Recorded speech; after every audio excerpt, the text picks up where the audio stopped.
What if I told you that every single night, for approximately 8 hours, you're wasting the most powerful transformation tool you'll ever possess?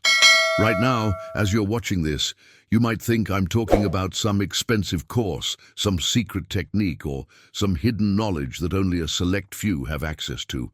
But the truth is far more shocking than that.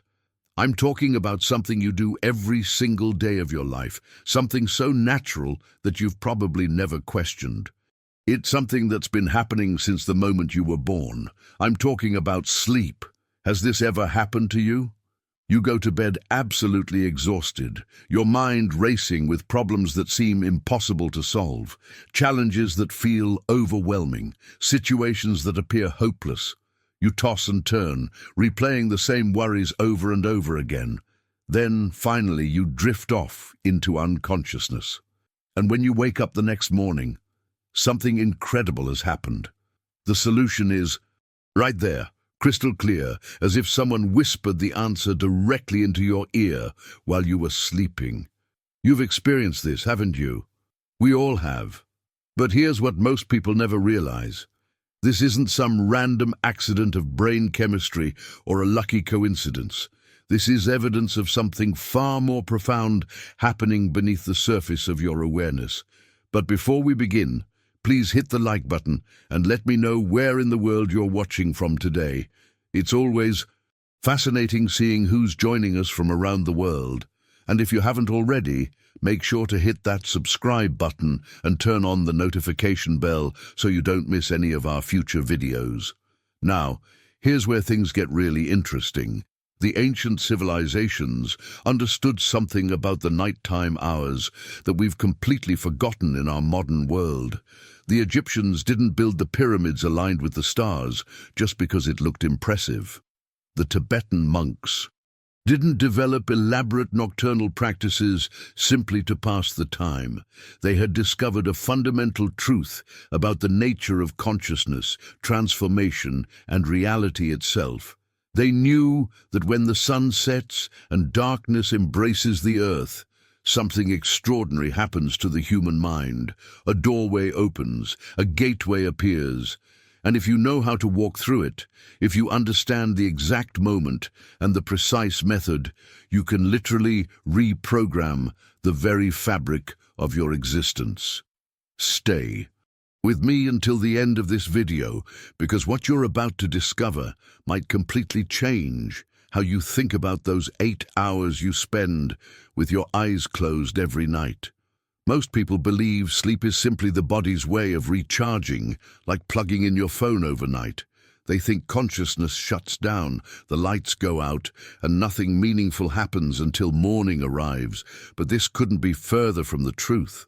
While your conscious mind finally steps aside, while that critical voice that judges everything goes silent, while the analytical part of you that questions and doubts finally takes a break, something else awakens. Something vast, something powerful, something that's been waiting patiently for this exact moment to begin its work. And the ancient masters knew exactly how to communicate with it, how to give it instructions, how to plant the seeds that would blossom into transformed realities. What if every night, without realizing it, you've been standing at the threshold of unlimited possibility, but you've been walking right past it because no one ever taught you to recognize the most powerful moment of your entire day? This moment exists in a place that most people rush through without a second thought. It's that delicate transition, that gossamer thin boundary between being awake and falling asleep. You know exactly what I'm talking about. That strange, floating sensation where you're still somewhat aware of your surroundings, but your thoughts are starting to drift and soften. Your body feels heavy, like it's sinking into the mattress. The sounds around you become distant and muffled. Your breathing naturally slows down. And there's this peculiar quality to your awareness, almost dreamlike, where logic loosens its grip and everything feels more fluid, more possible. This is the window. The ancient traditions called it the liminal space, the threshold between worlds, the sacred in-between. And here's the hidden truth. that changes everything. In this precise moment, your mind is in its most receptive state.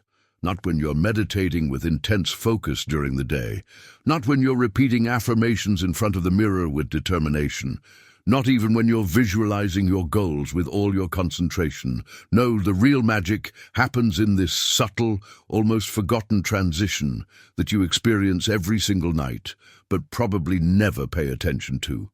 Think about the last time you faced a decision that felt impossible. Maybe it was a relationship issue where you couldn't see a clear path forward. Perhaps it was a work problem that had you going in circles, analyzing the same options over and over without clarity. Or maybe it was something about your own life direction, your purpose, your next step on this journey we're all navigating. You spent hours, maybe even days, turning it over in your mind. You talked to friends, you made lists of pros and cons, you tried every logical approach you could think of, and nothing clicked. The answer remained elusive, just out of reach, like trying to remember a word that's on the tip of your tongue but won't quite surface.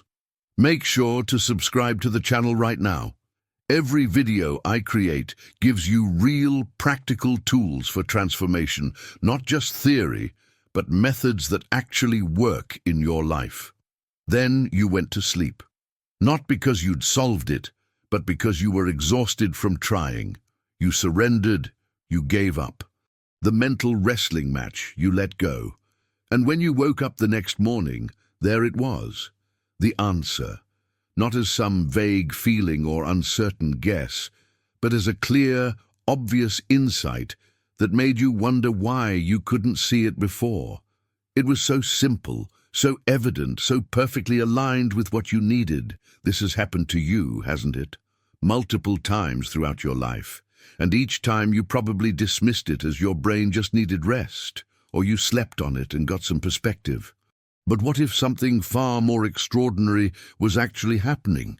What if in that threshold moment before sleep, when your conscious mind finally stops interfering, when the analytical part of you that judges and limits and protects finally steps aside, a door opens to a deeper intelligence, an intelligence that isn't bound by your past experiences, your accumulated fears, your learned limitations, an intelligence that has access to solutions and possibilities that your everyday thinking simply cannot reach because it's operating from a completely different level of consciousness.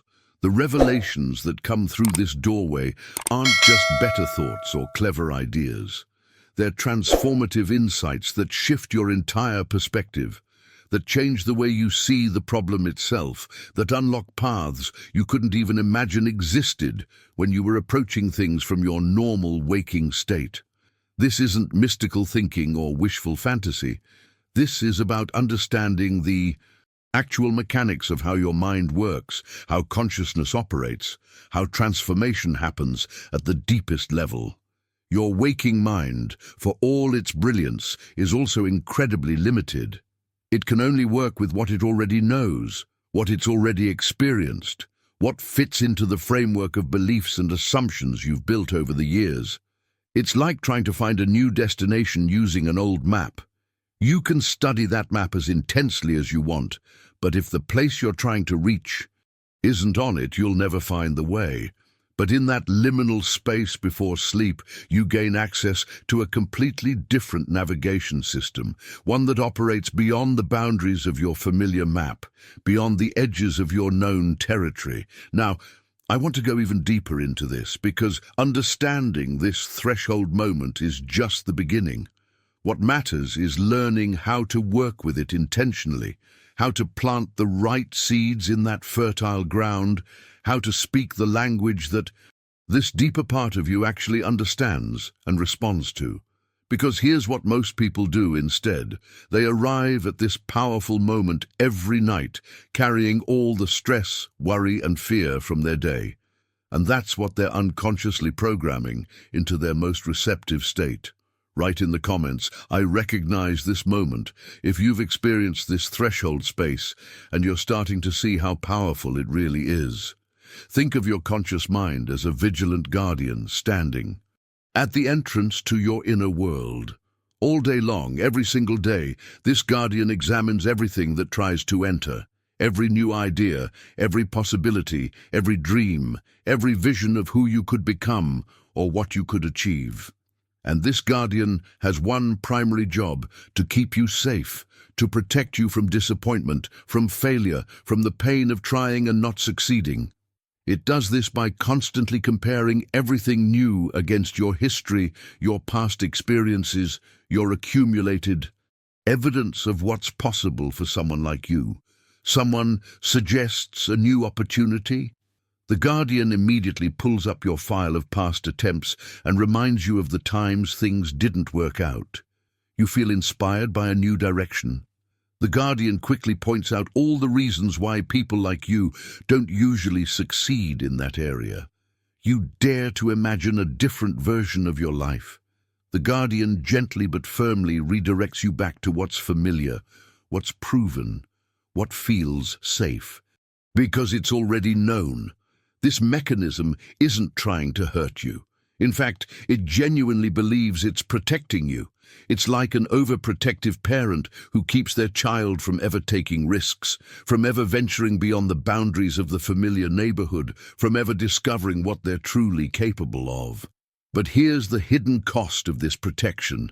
You end up living the same year over and over again. The same patterns repeat. The same type of relationships show up. The same financial situations recreate themselves. The same emotional responses get triggered. The same limitations feel just as real as they did years ago. And the most frustrating part, you're working hard, you're trying, you're putting in effort, but somehow the fundamental experience of your life doesn't shift. You're rearranging furniture in a room when what you really need is to step into an entirely different house. This guardian operates through a constant stream of thoughts that feel like your own voice, your own wisdom, your own realistic assessment of situations.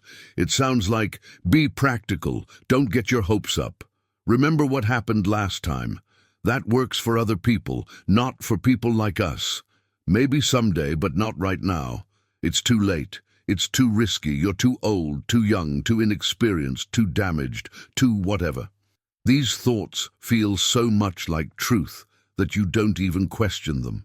They've become the invisible walls of your reality, the boundaries. You don't even try to cross anymore because you've forgotten they were ever just suggestions rather than facts. The real problem is that this guardian never takes a break during your waking hours. From the moment you open your eyes in the morning until you close them at night, it's on duty, filtering every single thought through the same protective lens. Which means that any attempt to change, to grow, to transform, to become someone different has to fight through layers and layers of resistance. You can read all the right books, watch all the inspiring videos, learn all the techniques, but if this guardian is still standing there blocking the doorway to your deeper mind, nothing fundamental shifts.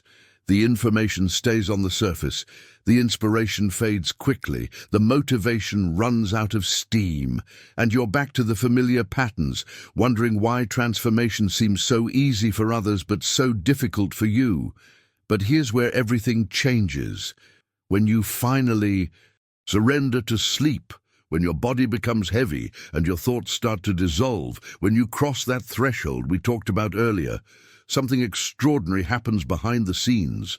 That tireless guardian finally clocks out.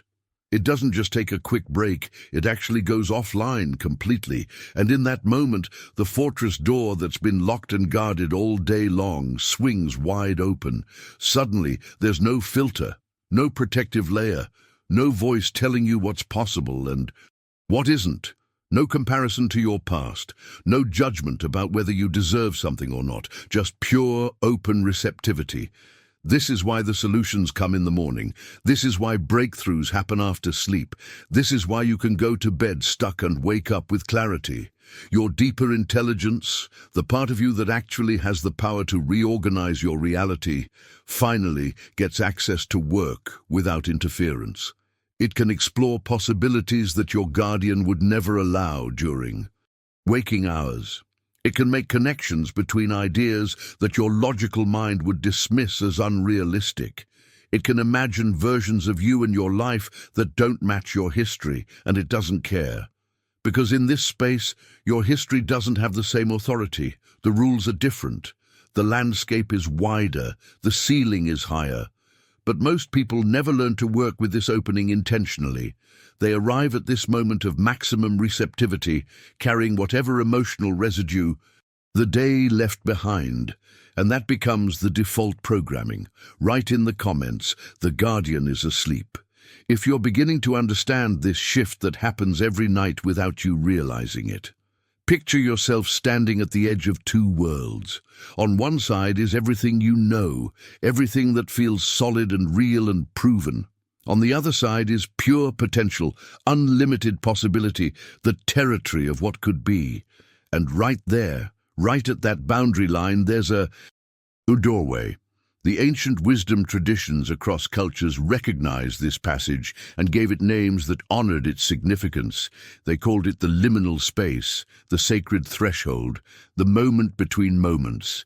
It's that fleeting window we've been circling around, the one that appears every single night when you're drifting from wakefulness into sleep. What makes this moment so powerful isn't just that your conscious guardian has stepped aside. It's that in this suspended state, the normal rules of your mind operate differently. Time feels elastic. Your sense of what's real and what's imagined becomes beautifully blurred. The hard boundaries between impossible and possible start to dissolve. You're not quite awake, so the analytical part of you can't interfere. But you're not quite asleep either, so you still have just enough awareness to direct your attention, to choose what you're focusing on, to plant something intentionally rather than accidentally. Think about how you experience this threshold. Your breathing has shifted into a slower, deeper rhythm. Your thoughts are no longer sharp and defined, but soft and flowing, like watching clouds drift across the sky. There's a quality of surrender happening, a letting go that feels effortless and natural. Your body knows exactly how to cross this bridge. It's done it thousands of times. But your conscious awareness rarely comes along for the ride. Most people blow right past this moment without even noticing it. Exists, moving straight from busy thinking into unconscious sleep. But what if you started paying attention to this passage? What if you learned to recognize it, to linger there for just a moment longer, to use that brief window with intention? Because here's what the ancient masters understood.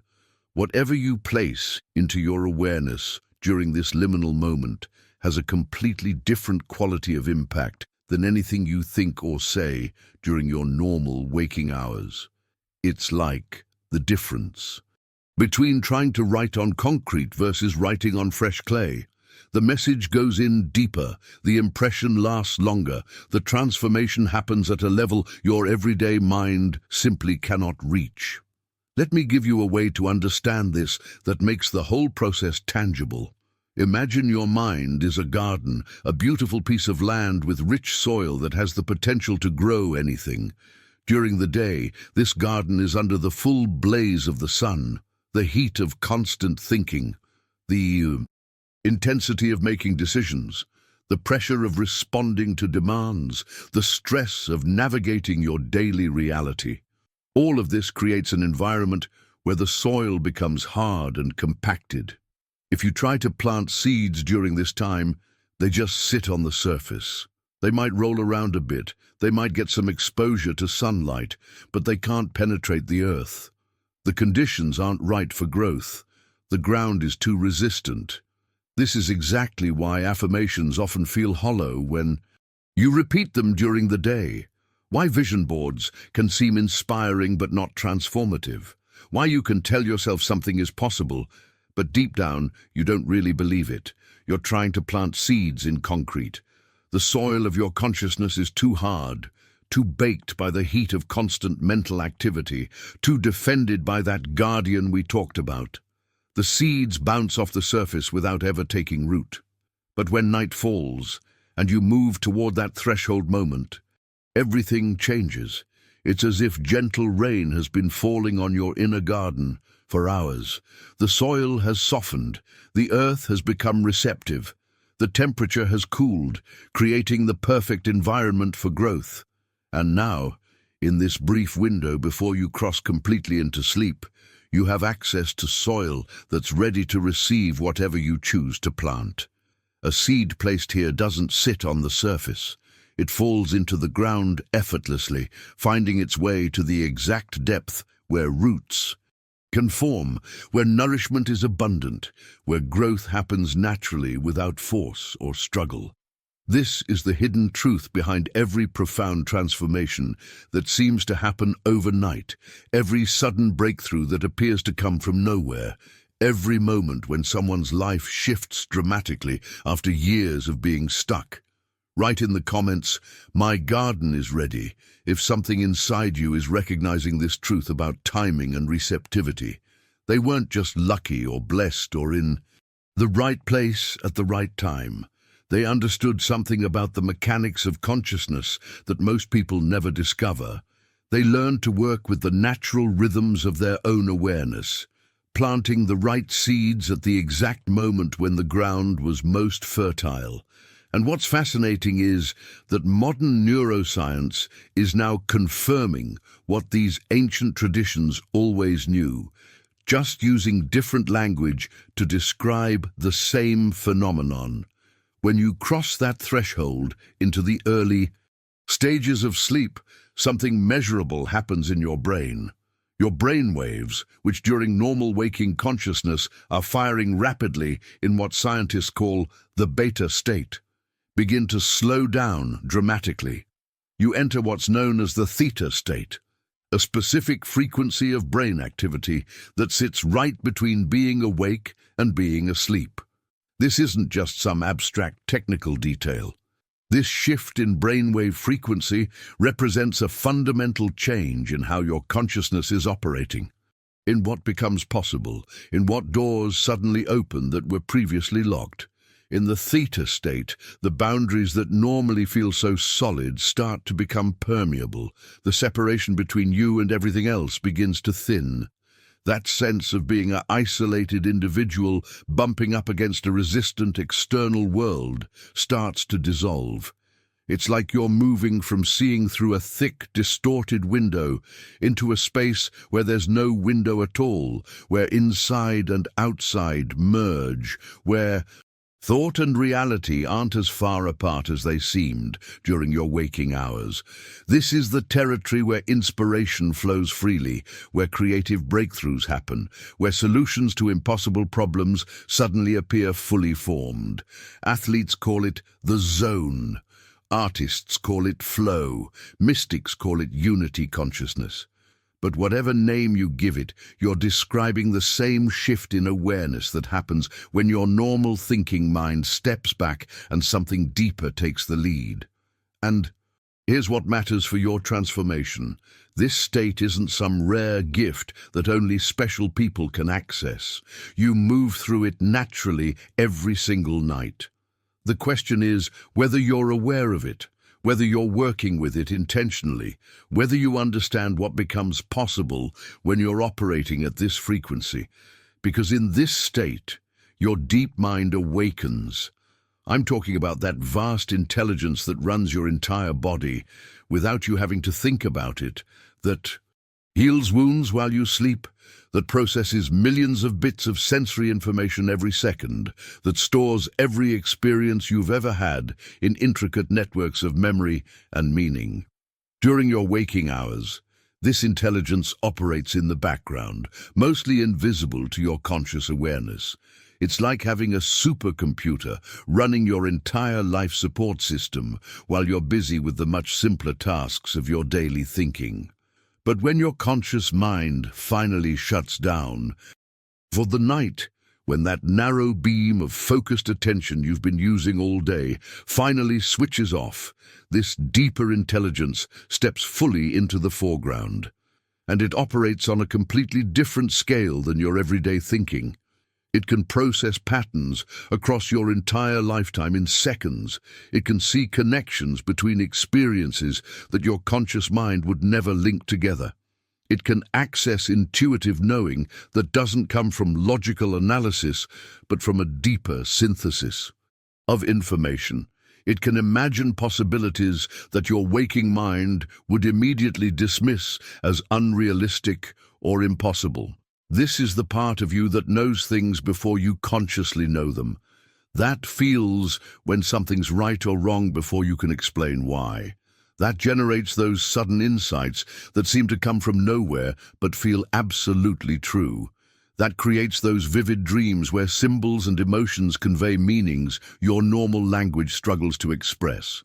Your conscious mind is brilliant, but it's working with a tiny fraction of your total intelligence.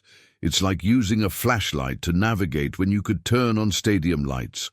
Both work, but the scope of what becomes visible is radically different. And here's where the real power lies. This deep intelligence doesn't just observe and process, it actively shapes your reality. The beliefs it holds, the patterns it recognizes, the expectations it carries, these become the invisible architecture of your experience. If your deep mind believes you're safe, you navigate the world differently than if it believes you're constantly under threat.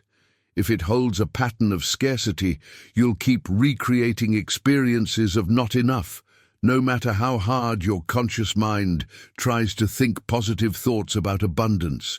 If it's carrying old decisions about who you are and what you're capable of, those will keep playing out in your circumstances until something shifts at that deeper level. This is why surface-level changes rarely stick, why you can change your behavior temporarily but then slide back into old patterns, why you can understand something intellectually but still feel stuck emotionally. The real transformation has to happen at this deeper level, in the territory where your fundamental patterns live. Write in the comments, "My deep mind is listening," if you're starting to sense how much intelligence you have access to beyond your everyday thinking. And the way you communicate with this deeper intelligence, the language it actually understands and responds to, is completely different from how your conscious mind operates. Your everyday thinking works with logic and analysis and step-by-step reasoning. But your deep mind speaks in symbols, in feelings, in images, in direct knowing.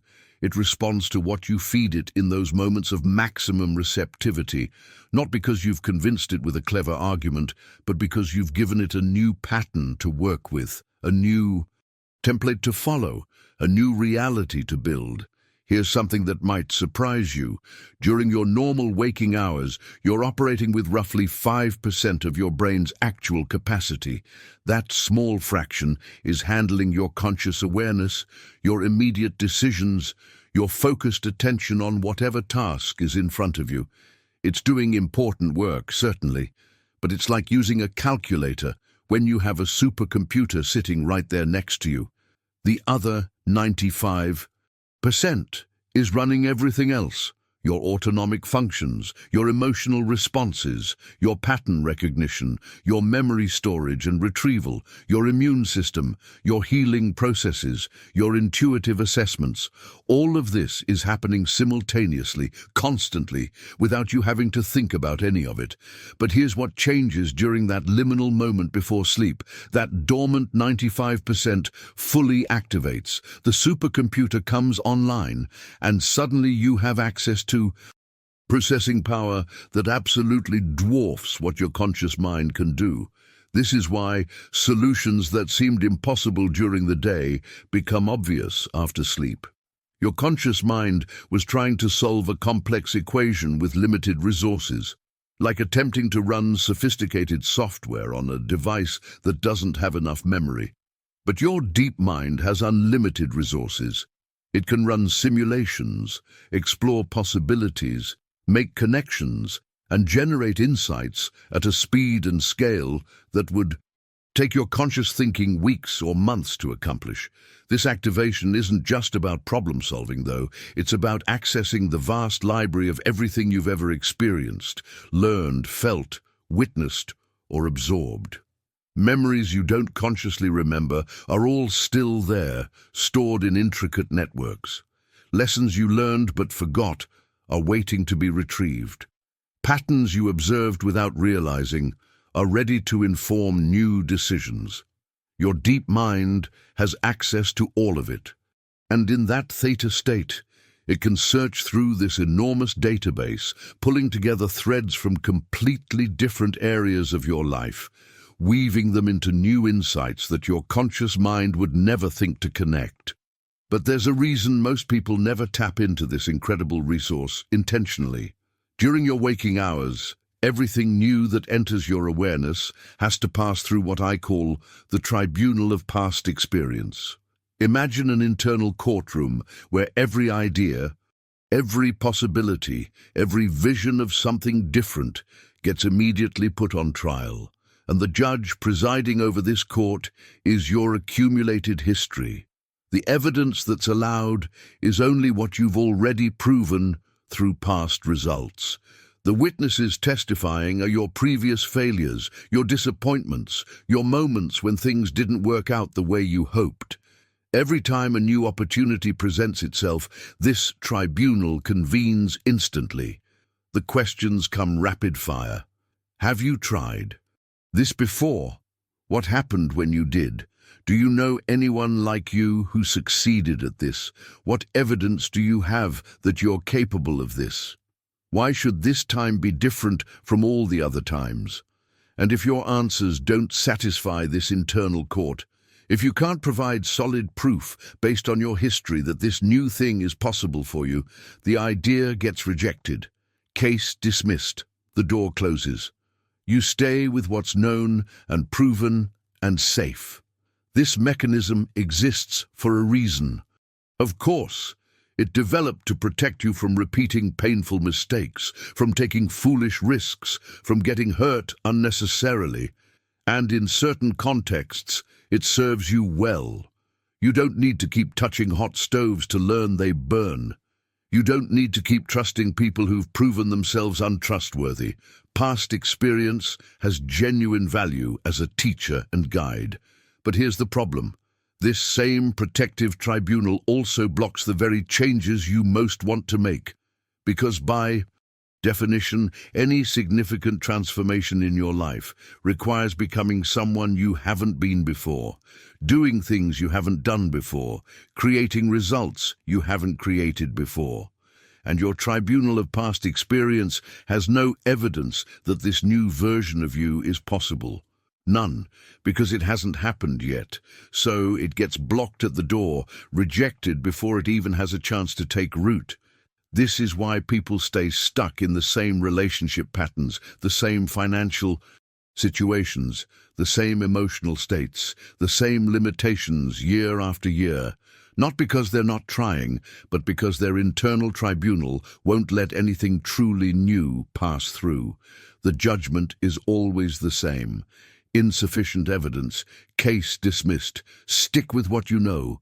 But when that guardian finally goes to sleep, when you enter that liminal state we've been exploring, something remarkable happens to this tribunal. It adjourns, the courtroom empties, the judge steps down, and suddenly there's no one standing there demanding evidence, questioning possibilities, or filtering everything through the lens of your past. Write in the comments. The tribunal is closed if you're recognizing how your own history has been blocking your future. This protective filter in your mind, this tribunal that judges everything against your past, didn't develop to make your life difficult.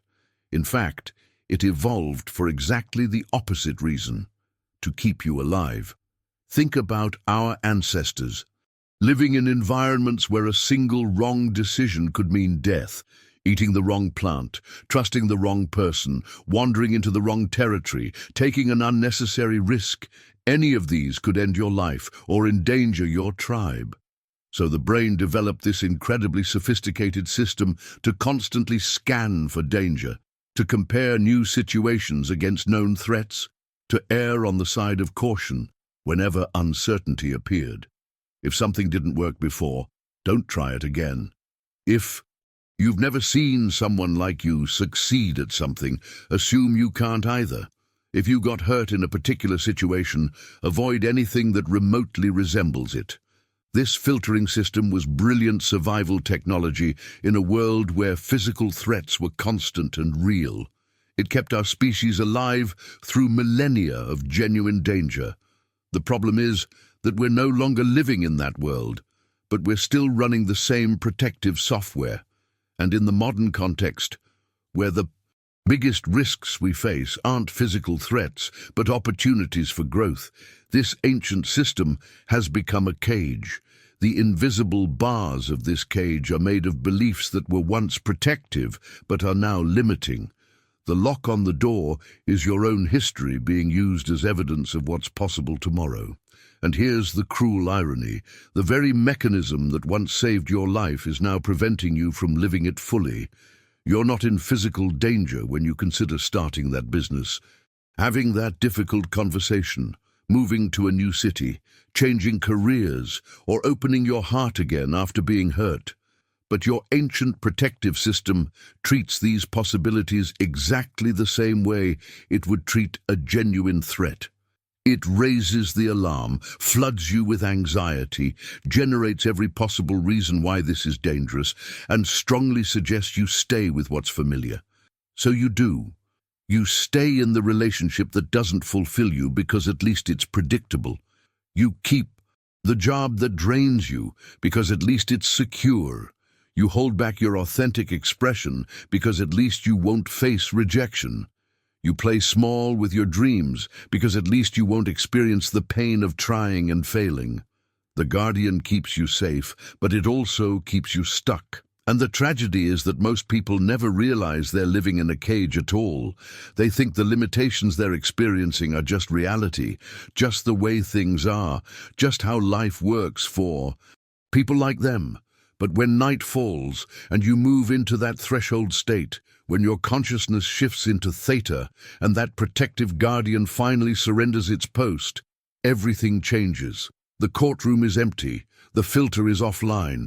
The bars of the cage dissolve like mist in sunlight, and for a brief, precious window of time, your mind is completely open, not naively open, not foolishly vulnerable, but genuinely receptive in a way that simply isn't possible during waking hours. The constant comparison to your past stops. The relentless questioning of whether you're capable falls silent.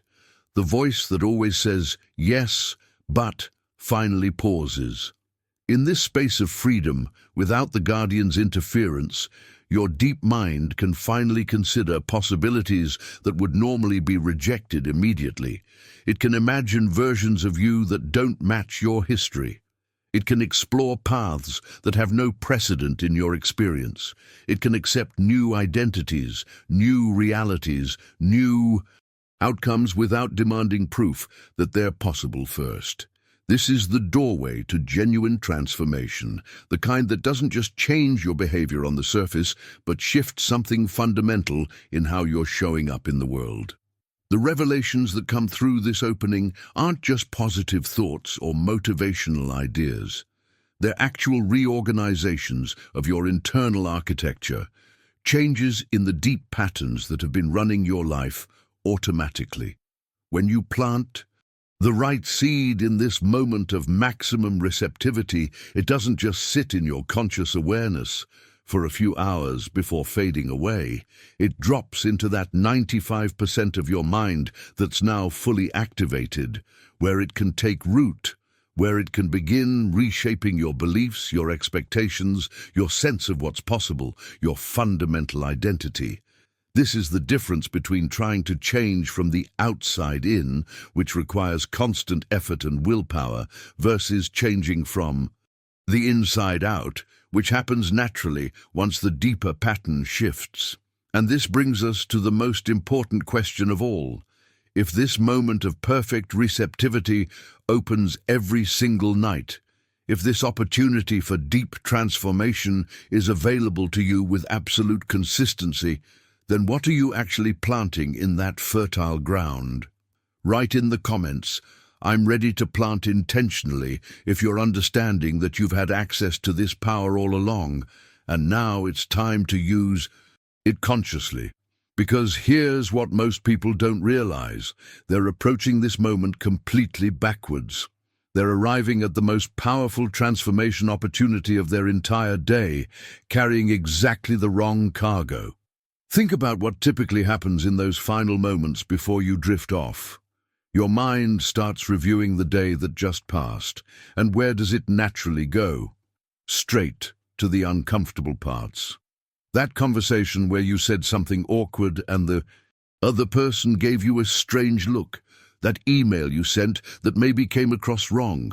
That moment when you felt judged or dismissed or overlooked.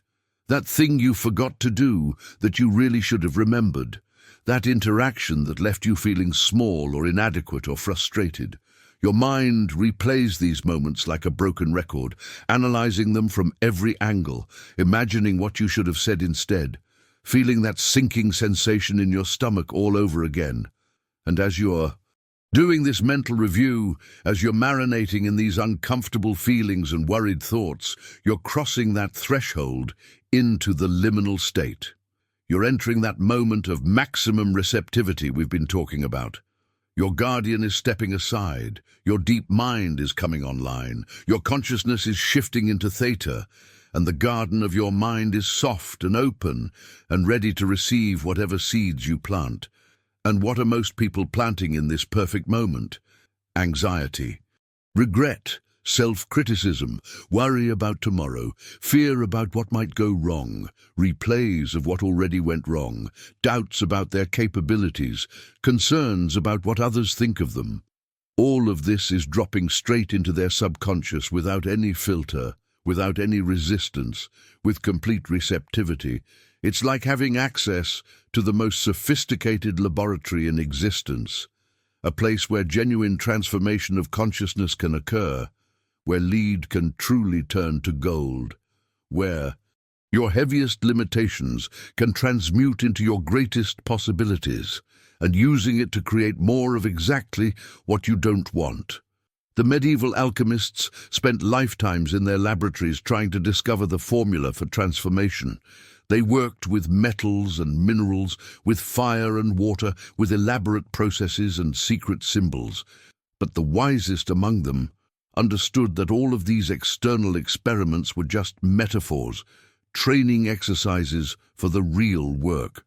The true laboratory wasn't in some hidden chamber filled with beakers and flames. It was within consciousness itself. The real transmutation they were seeking wasn't turning physical lead into physical gold. It was transforming the heavy, dense states of human awareness, fear, limitation, separation, suffering, into the luminous, expanded states, possibility, freedom, connection, joy. And they discovered that this inner laboratory operates most powerfully during the hours of darkness, in that liminal space, between waking and sleeping, when the normal rules of consciousness become fluid and malleable. This is where the real philosopher's stone exists, not as some magical external substance, but as the moment of perfect receptivity in your own awareness. The formula they sought wasn't a recipe of physical ingredients, but an understanding of exactly when and how to plant new patterns in the most fertile ground of consciousness. They knew that transformation doesn't require force or struggle. It requires the right seed planted at the right moment, in the right conditions. But most people are using this precious laboratory to reinforce exactly what they want to change. They're taking their disappointments, their frustrations, their fears, their doubts, and they're feeding all of this directly into their deep mind at the exact moment when it's most receptive and saying, in effect, "More of this, please." And then they wake up the next morning and wonder why their life feels like an endless loop, why the same patterns keep repeating, why transformation seems so difficult, why they can't seem to break through to something different, no matter how many books they read or techniques they try during the day. The hidden truth is this: you're already using the most powerful transformation technology available, every single night. The question isn't whether you have access to it.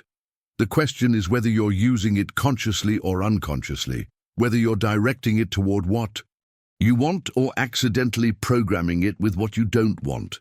Write in the comments, "I see what I've been doing," if this is landing for you, if you're recognizing that the power has been there all along, but pointed in the wrong direction. And the moment you redirect this power is simpler than you might think. It doesn't require elaborate rituals or complex techniques. It doesn't need hours of preparation or years of practice. What it requires is awareness of that specific window we've been circling around, that brief passage lasting just a few minutes each night, and the intention to use those minutes differently than you've been using them.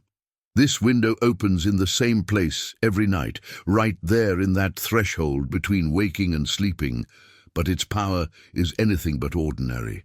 In this moment, your subconscious mind is completely exposed. Not partially open, not somewhat receptive, but utterly defenseless in the best possible way. Everything you place into your awareness during these few minutes gets engraved with a permanence that thoughts during your waking hours simply cannot achieve. It's the difference between writing on paper and carving into stone. During the day, your thoughts are like birds flying through the sky. They pass through your awareness and leave no lasting trace. But thoughts in this liminal moment don't pass through. They sink in. They become instructions that your deep mind treats as absolute truth, as commands to be followed, as the blueprint for building your tomorrow. This is why what you choose to focus on in these final moments before sleep matters more than almost anything else you do all day. You could spend 16 hours thinking positive thoughts, visualizing your goals, repeating affirmations, taking inspired action, and all of that has value. But if you spend those final 5 minutes before sleep replaying your failures, worrying about your problems, and reinforcing your limitations, you're essentially overwriting everything else.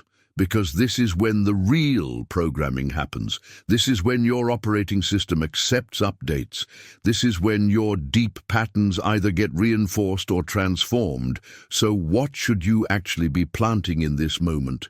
What's the seed that has the power to reorganize your reality from its deepest levels? The answer is surprisingly simple, and it's been hiding in plain sight for thousands of years. It's contained in 2 words that you probably use dozens of times every day without realizing the power they carry. 2 words that, when spoken in that liminal state with genuine feeling behind them, become the most potent transformation formula ever discovered. Those 2 words are, I am, not I want, or I hope, or I wish, or someday I'll be. Not I'm trying to become, or I'd like to have, or maybe I could. Those phrases all speak from lack, from a place of not having, from a future that stays perpetually out of reach. They position what you desire as separate from you, as something you're moving toward but haven't arrived at, as a goal rather than a reality. And your subconscious mind, hearing these formulations, understands the message clearly. This is not who you are right now. This is something you're lacking. This belongs to your future, not your present. But when you say, I am, you're doing something completely different. You're not requesting or hoping or wishing. You're declaring, you're defining, you're claiming an identity in this present moment. You're telling your deep mind exactly who you are, not who you want to become someday, but who you are right now. And here's the remarkable thing about your subconscious. It doesn't argue with identity statements. It doesn't question them or demand evidence or put them through that tribunal we talked about earlier. When you declare, I am something in that moment of perfect receptivity, your deep mind simply accepts it as fact and immediately begins reorganizing everything to align with that declared truth. This isn't positive thinking or self-deception or pretending something is true when it isn't. This is understanding how identity works at the deepest level of consciousness. Your sense of who you are isn't actually based on objective facts. It's based on the story you've been telling yourself, the labels you've been accepting, the definitions you've been carrying. And most of those definitions weren't chosen consciously. They were absorbed from others, inherited from your past, concluded from limited evidence, accepted without question. But in that liminal moment, you have the power to redefine, to choose a new identity, to declare a new truth about who you are. When you whisper, "I am abundant," or "I am healthy," or "I am confident," or "I am worthy" in that space right before sleep, you're not lying to yourself or engaging in wishful fantasy. You're giving your deep mind a new instruction, a new pattern to follow, a new identity to build your experience. Write in the comments, "I am ready," if you're feeling the shift happening, if something inside you is recognizing that you're standing at a doorway you've walked past 1,000 times, but are finally about to walk through. And your deep mind will follow that instruction with absolute loyalty, not because you've convinced it with logic, but because of something most people never understand about how the subconscious actually operates. Your deep mind doesn't have the ability to distinguish between what's actually happening in physical reality and what you're experiencing with sufficient emotional intensity in your imagination. This isn't a flaw or limitation. It's actually a feature, a mechanism that makes transformation possible in the first place. Think about how your body responds when you vividly imagine something frightening.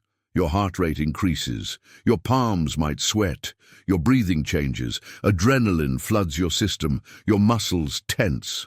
All the physical responses of facing a real threat activate, even though you're completely safe, sitting in your chair, just thinking. Your subconscious mind is treating that imagined scenario as if it's actually happening right now, mobilizing your entire system to respond to a danger that exists only in thought. This same principle works in the opposite direction too. When you imagine something wonderful with enough feeling, when you declare an identity in that liminal state with genuine conviction, your subconscious accepts it as current reality and begins reshaping everything to match. This is why the emotional quality you bring to those "I am" statements matters so much. You're not just saying words. You're creating an experience in your consciousness that your deep mind interprets as real, as true, as what's actually happening right now. And from that interpretation, it builds your tomorrow. It adjusts your perception so you start noticing things that align with this new identity. It shifts your decisions so they naturally flow from who you've declared yourself to be. It changes the energy you carry into the world, which changes how others respond to you. It rewrites the story you're telling yourself about what's possible, what you deserve, what you're capable of. But most people are accidentally using this same mechanism to program exactly what they don't want.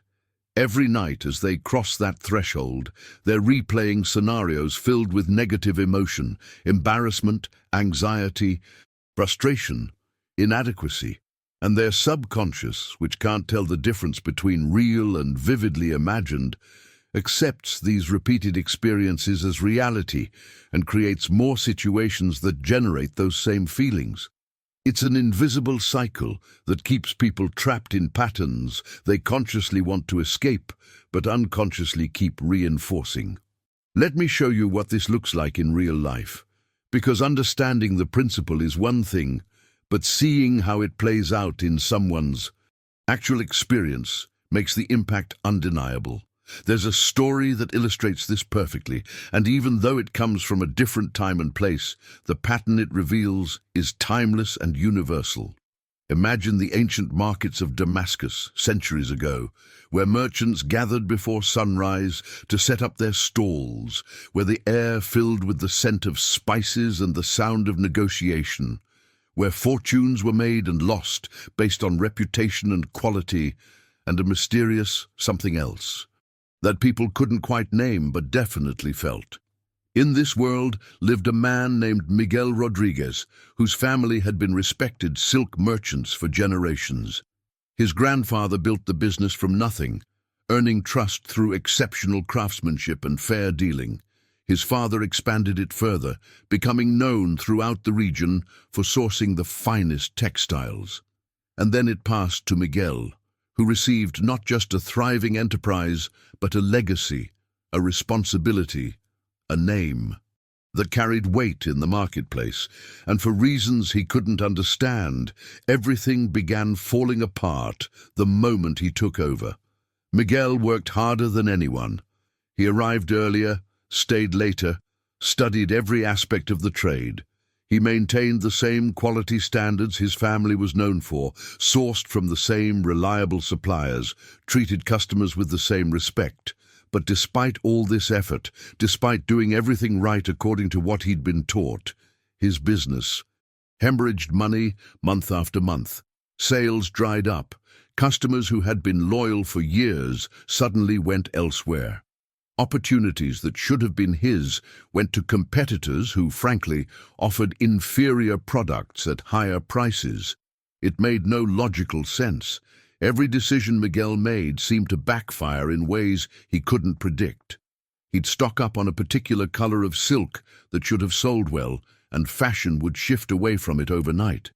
He'd lower prices to attract more buyers, and people assumed lower prices meant lower quality. He'd invest in expanding his stall space, and foot traffic would mysteriously move to a different part of the market. It was as if some invisible force was working against him, ensuring that no matter what strategy he tried, failure was the only outcome. And the most painful part was watching others succeed with less skill, less knowledge, less dedication. They seemed to attract abundance effortlessly, while he attracted struggle despite maximum effort. But the real problem, the one Miguel couldn't see, was happening in those final moments before he fell asleep each night. Write in the comments, "I see the pattern," if you're starting to recognize how someone's nightly focus might be creating their daily experience, even when they're working hard to create something different. After another day of disappointment, Miguel would close up his stall and walk home through streets that felt heavier with each step. The weight wasn't physical. It was something else, something that pressed down on his shoulders and made breathing feel like work. And when he finally lay down each night, exhausted from trying so hard and getting nowhere, his mind would immediately begin its familiar routine. He'd replay the day's failures in vivid detail. That customer who looked at his finest silk and walked away without a word. That merchant who used to greet him warmly, but now barely acknowledged his presence. That moment when he overheard competitors laughing, and though he couldn't prove they were laughing at him, something inside insisted they were. Every embarrassing moment, every small defeat, every sign that he was failing his family's legacy, all of it would parade through his awareness as he lay there in the dark, and the thoughts that accompanied this mental review were brutal. I'm not good enough. I'm letting everyone down. I'm a failure. I'm going to lose everything. I don't have what it takes. Something's wrong with me. These weren't just passing thoughts. They were declarations, spoken with the full force of his emotional conviction, said silently but powerfully in his mind as his body relaxed and his consciousness began that transition into sleep. Miguel had no idea what he was actually doing in those moments. He thought he was just processing his day, trying to figure out what went wrong, attempting to learn from his mistakes. But what was really happening was far more consequential. In that precise window when his subconscious was completely open, when his deep mind was ready to receive instructions, when the tribunal had adjourned and the guardian had gone to sleep, he was programming himself for more of exactly what he was experiencing. Night after night, at the most powerful moment for transformation, he was planting seeds of failure, unworthiness, and doom. in the most fertile ground of his consciousness. And his deep mind, which doesn't argue or question, was simply accepting these declarations as truth and faithfully creating more experiences that matched the pattern. This went on for months. The business continued declining. Miguel's desperation grew, and the nightly programming became even more intense as he had more failures to replay, more evidence of his inadequacy to review. He was caught in a downward spiral, and the mechanism driving it was completely invisible to him. Until one night, something happened that would reveal the hidden pattern and offer him a doorway to something completely different.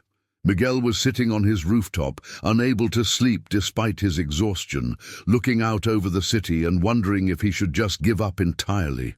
The silk laid out beside him, the last few pieces he owned, seemed to mock him with their beauty, such exquisite craftsmanship, such fine quality, and yet nobody wanted them. He was lost in these dark thoughts when he heard footsteps on the stairs. An old woman emerged onto the rooftop, someone he'd never seen before in his neighborhood. There was something about her presence that made the air feel different, like when a storm is about to break, but hasn't started yet. She walked directly to where he sat, and without asking permission, ran her weathered hand over the silk fabric. Then she spoke, and her words cut through everything Miguel thought he understood about why his life wasn't working. She told him his silk was crying, not metaphorically, but actually grieving, because it remembered a time when his ancestors understood something he had forgotten. His grandfather, his great-grandfather, the generations before, they didn't just sell silk. They spoke to it. They whispered to it at a specific time each night. Words that carried power, words that changed not just the fabric, but the field of possibility around it.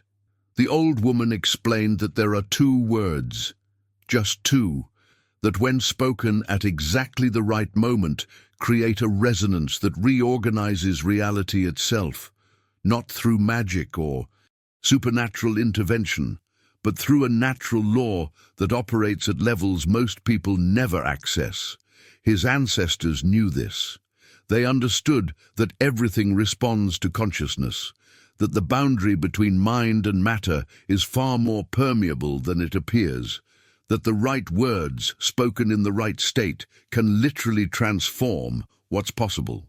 And they passed this knowledge down, generation to generation, until Miguel's father forgot to teach it to him, or perhaps tried, but Miguel wasn't ready to hear it, wasn't desperate enough yet to believe something so simple could matter so much. Miguel's first reaction was skepticism mixed with irritation. He was facing real problems, financial ruin, family shame, the collapse of everything he'd worked for, and this stranger was talking about whispering to fabric. But something in her certainty, in the way she looked at him with eyes that seemed to see through all his defenses, made him hold his cynicism in check. And what she said next would either sound completely absurd or absolutely true, depending on whether you understood what we've been exploring throughout this entire journey. Write in the comments, "I'm listening," if you're feeling that same quality Miguel felt in that moment, where something inside you recognizes truth even when your logical mind wants to dismiss it. She told Miguel to try something for 7 nights. Just 7. If nothing changed after that, he could dismiss everything she was saying and continue on whatever path he chose. But for 7 consecutive nights, right before sleep, in that exact moment when he felt his consciousness beginning to slide from waking into dreaming, he should place his hand on this silk and whisper 2 words with absolute conviction. Not hope, not wishful thinking, not desperate pleading, but declaration. The 2 words, "I am abundance." That's it. No elaborate ritual, no complex formula, just those 3 simple words spoken at the precise threshold moment we've been exploring this entire time.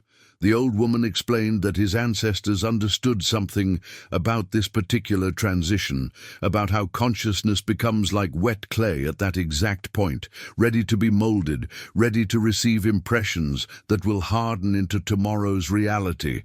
And they knew that I am statements spoken then don't just create thoughts, they create instructions that the deeper levels of reality itself respond to. Miguel almost laughed. His family business was collapsing, his reputation was destroyed, his future looked hopeless, and this woman wanted him to whisper to fabric and declare himself abundant when every shred of evidence screamed the opposite. It sounded ridiculous. It sounded like exactly the kind of desperate nonsense people cling to when real solutions don't exist. But something stopped him from dismissing her completely.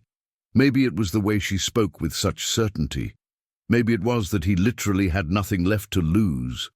Maybe it was some part of him that recognized truth even when his logical mind couldn't process it. Whatever the reason, he agreed. 7 nights. He could manage that before giving up entirely.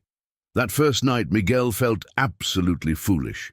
He lay in his bed with the silk spread beside him, his hand resting on the cool, smooth fabric. He waited for that moment the old woman described, that threshold where sleep begins to pull you under. And when he felt it, that subtle shift where thoughts start to drift and body starts to float, he whispered, "I am abundance." The words felt hollow, empty, like saying something that's obviously untrue and expecting reality to somehow rearrange itself to match. But then something happened that he couldn't explain away or rationalize. The silk under his hand grew warm, not dramatically, not like someone had placed a heating element beneath it, but distinctly, unmistakably warm, as if the fibers themselves were responding to his words, as if some invisible energy was activating in the material, as if the frequency of his declaration, even spoken with doubt, was creating some kind of resonance. Miguel opened his eyes, touched the silk again, felt that subtle warmth still present. He told himself it was his imagination, body heat, coincidence. But something in him knew it wasn't. The second night, he approached the practice with more curiosity than skepticism. He wanted to see if that warmth would return, if what he'd experienced was real or imagined. He waited for that threshold moment, that liminal space where the guardian goes to sleep and the deep mind awakens. And when he whispered, "I am abundance," this time, the warmth came back stronger. Not imagination, not body heat.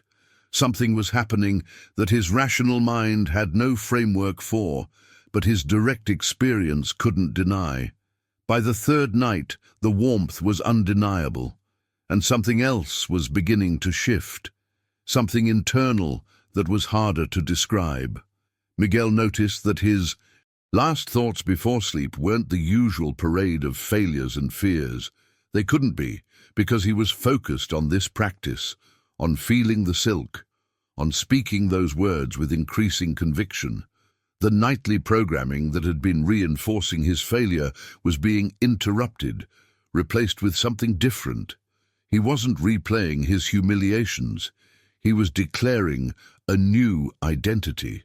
And his deep mind, in that state of perfect receptivity, was receiving these declarations without the tribunal questioning them, without the guardian blocking them, without his history arguing against them. The fourth night brought something even more unexpected. After whispering, "I am abundance," and feeling that now familiar warmth, Miguel drifted into the deepest sleep he'd had in months, and in that sleep he had a vision so vivid it felt more real than waking life. He saw his stall transformed, overflowing with customers, silk selling as fast as he could display it. But it wasn't just a fantasy or wishful dream. It had a quality of certainty to it, like watching a memory of something that had already happened, or glimpsing a reality that existed in parallel, just waiting to materialize in physical form. When he woke the next morning, Something fundamental had shifted in him, not in his circumstances, those were still the same, but in how he felt about his circumstances, in his sense of what was possible, in the energy he carried as he prepared to face another day. Write in the comments, something is shifting, if you can feel how Miguel's internal transformation was already beginning, even before any external evidence appeared. And that shift, that internal transformation that was happening in the invisible realm of consciousness, began manifesting in ways that defied all logical explanation. On the 5th day, Miguel set up his stall exactly as he had every other day. Same location, same silk, same prices. Nothing external had changed. But something in how he showed up was different. He couldn't have articulated it, but there was a quiet confidence replacing the desperate energy he'd been carrying. A sense of certainty that wasn't based on evidence, but on something deeper, something that had been planted in those liminal moments and was now taking root in his waking consciousness. Around midday, something happened that Miguel would have dismissed as coincidence if it had been an isolated incident. A man walked by his stall, someone Miguel recognized. Immediately, because this same man had passed his display hundreds of times over the past months without so much as a glance. Not once had he stopped. Not once had he shown even momentary interest. Miguel had noticed because in his desperation he'd been tracking everyone, wondering why no one seemed to see him anymore. But this day the man stopped abruptly, as if pulled by some invisible force he couldn't resist.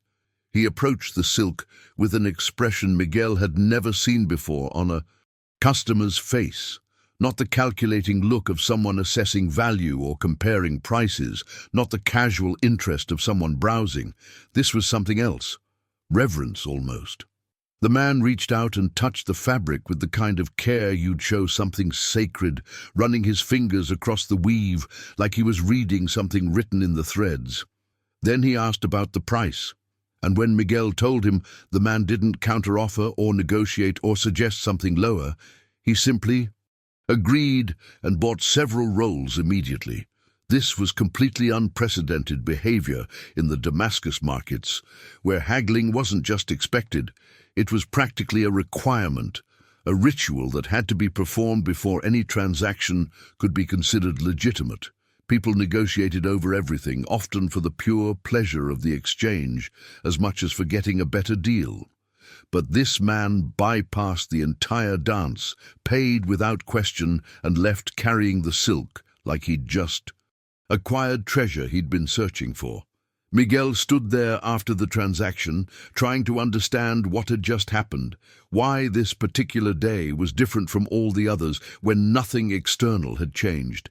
But things external had changed, just not in the way Miguel's logical mind could track. What was changing was the field of energy around him, the frequency he was broadcasting, the resonance between his newly declared identity and what the universe could deliver in response.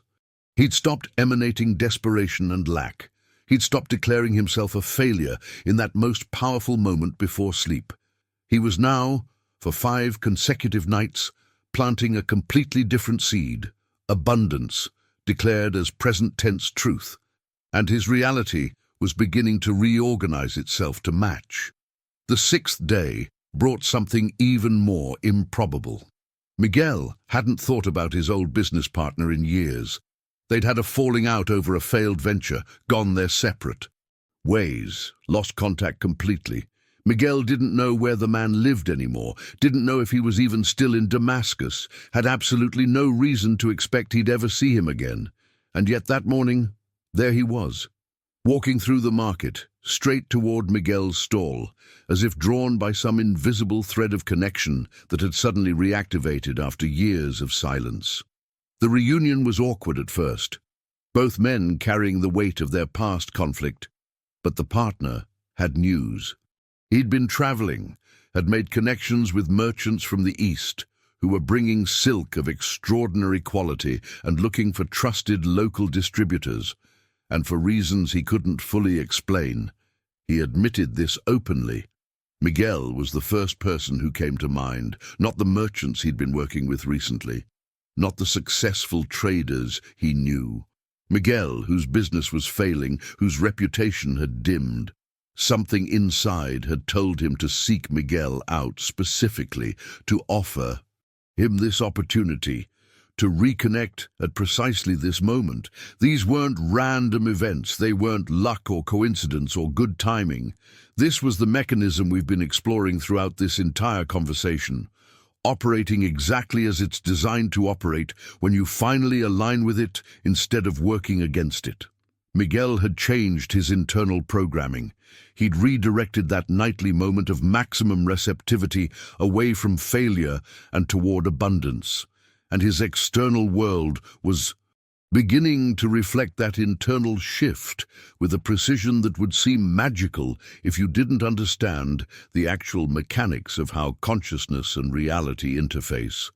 Write in the comments, the pattern is revealing itself, if you're seeing how Miguel's internal transformation in those liminal moments was creating external synchronicities that his conscious effort alone never could have produced. By the seventh night, when Miguel placed his hand on that silk one final time and whispered, "I am abundance before sleep," he no longer needed convincing that something profound was happening. The practice had shifted from an experiment born of desperation to a genuine recognition of how transformation actually works. He'd discovered what the old woman had tried to tell him, what his ancestors had known, what we've been exploring together through this entire journey.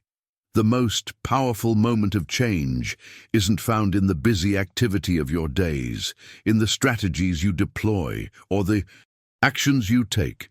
It's found in those few minutes before sleep when your consciousness becomes malleable, when your deep mind opens without defense, when you can plant the seeds that will grow into tomorrow's reality. What happened in the months that followed became the kind of story that spreads through markets and gets embellished with each telling, the kind of transformation that people witness but struggle to explain. Miguel's stall, which had been struggling to attract even a handful of customers, began drawing crowds. The finest silks started appearing in his inventory through channels that seemed to materialize out of nowhere.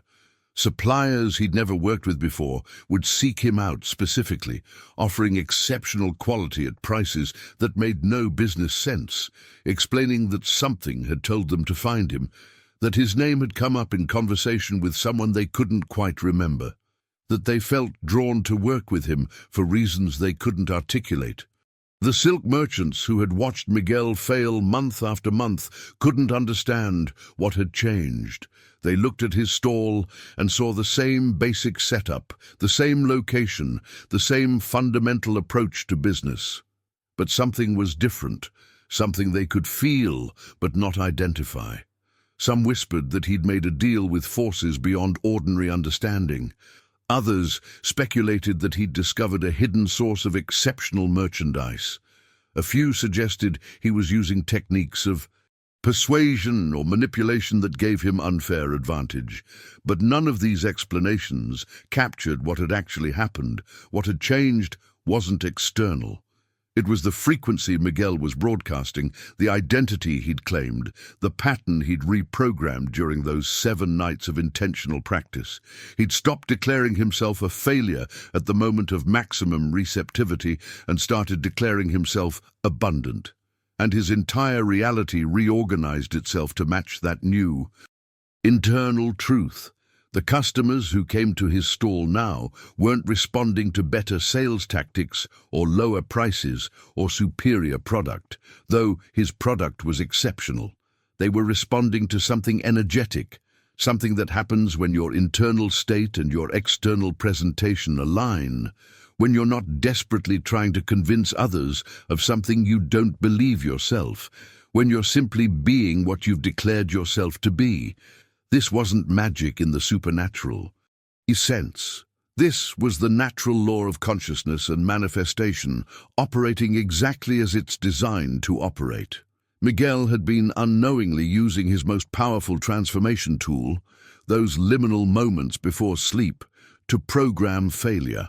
And once he redirected that same tool toward abundance, once he learned to plant different seeds in that perfectly receptive soil, everything shifted. Not because the universe suddenly decided to favor him, but because he'd stopped sabotaging himself at the deepest level, stopped reinforcing the patterns he consciously wanted to change, stopped telling his subconscious mind every single night that he was unworthy and incapable. The transformation wasn't just financial, though that was the most visible aspect. Miguel's entire relationship with himself changed. The constant anxiety that had been his companion for months dissolved. The shame about failing his family legacy lifted. The fear about the future quieted, because he'd fundamentally altered. His identity at the level where identity actually lives, not in conscious thought, but in those deep patterns that operate beneath awareness, in that territory that only becomes accessible when your conscious mind steps aside and your deep mind comes forward. And this brings us to the most important question you need to ask yourself right now, the question that determines whether you'll use what you've learned here or simply find it interesting, but ultimately do nothing with it. Miguel's story isn't unique. The principle he discovered isn't some rare gift available only to certain people in certain times. This same mechanism is operating in your life right now, tonight, every time you cross that threshold into sleep. Write in the comments, "Tonight I begin," if you're ready to stop accidentally programming failure and start intentionally programming the identity and reality you actually want to experience. The critical insight from Miguel's experience, the part that most people miss, when they hear transformation stories like this, is understanding the sequence of events, the external changes, the customers appearing, the business partner returning, the opportunities materializing, didn't happen first, and then make Miguel feel abundant.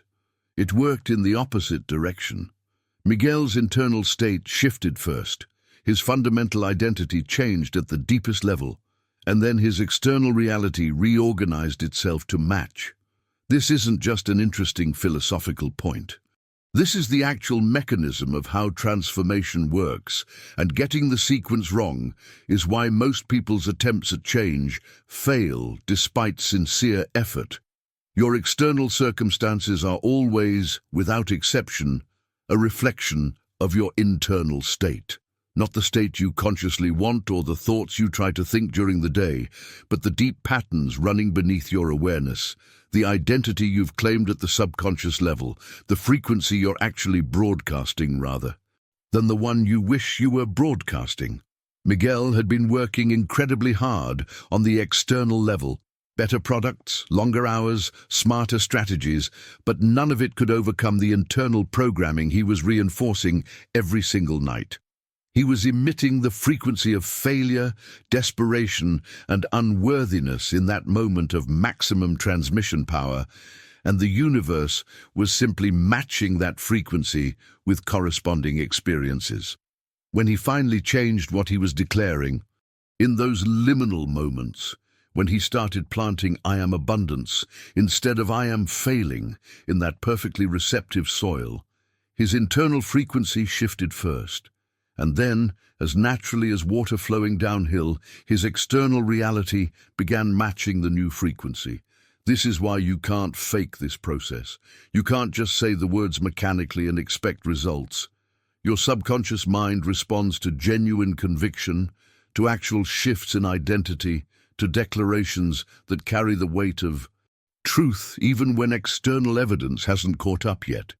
Miguel's "I am abundance" statements started with doubt, but grew stronger each night as he witnessed the warmth in the silk, as he felt something responding to his words, as his conviction deepened through direct experience rather than blind faith. And there's profound significance in the 7-night time frame the old woman prescribed. She didn't say, "Try this for a month," or "Commit to it for a year," or "Practice it until you see results." She said 7 nights, not arbitrary, not random. 7 consecutive nights of planting the same seed in that same moment of receptivity is precisely the amount of time needed to create what we might call a tipping point in consciousness, where a new pattern becomes strong enough to override the old one, where roots sink deep enough to sustain growth, where the momentum shifts from the old identity to the new one. Think about why this specific duration works. One night plants the seed, but the soil of your consciousness has been holding different seeds for years, decades maybe. One night creates an impression, but not deep enough to overcome the accumulated weight of your history. One night is a beautiful start, but it's not sufficient for lasting transformation. On the other hand, 7 weeks or 7 months would be too long for most people to maintain consistency. Too much time for doubt to creep back in. Too many opportunities for the old patterns to reassert themselves and convince you this isn't working. 7 nights is the perfect duration, long enough that you're not just having a single positive experience that fades by morning.